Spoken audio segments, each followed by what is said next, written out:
The Legal Profession Amendment Bill 2022, which was tabled in Parliament on Tuesday, introduces sweeping changes to how lawyers are issued practicing certificates from the General Legal Council, which was established in 2012.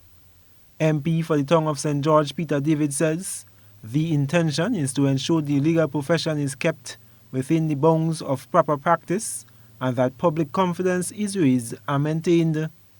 However, MP for St. Patrick West Anthony Boson contends that the amendments as is are not enough to build public confidence in the legal profession. When was the last time a lawyer took another lawyer to court? Lawyers they hardly do that. It's a club, and we know that.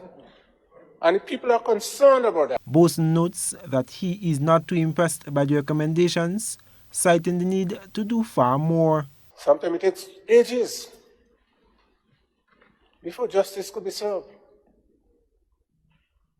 There are people who complain that they're giving their properties to certain lawyers, and the property just, they have lost their properties. Minister David says the amendments are closely linked to requirements such as continuing legal education for lawyers for the issuance of practicing certificates. And that has to be done annually. Every year, according to the recommendations of the GLC and the workings of the GLC, that must be done annually.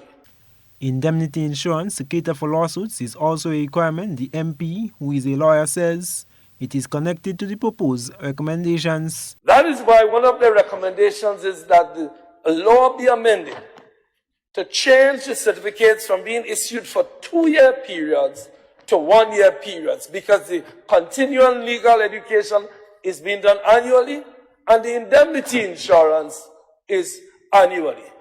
A new definition of the practice of law is one of the changes, while making provisions for the General Legal Council to meet virtually is another amendment.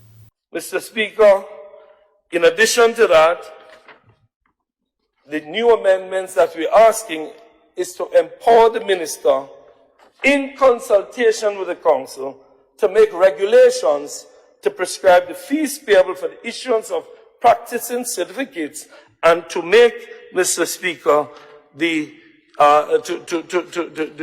recommendations in that regard. MP for St. George Northwest and Prime Minister Dr. Keith Mitchell admits that there is a need to do more, noting there is indeed a confidence deficit in the legal profession as well as the medical profession.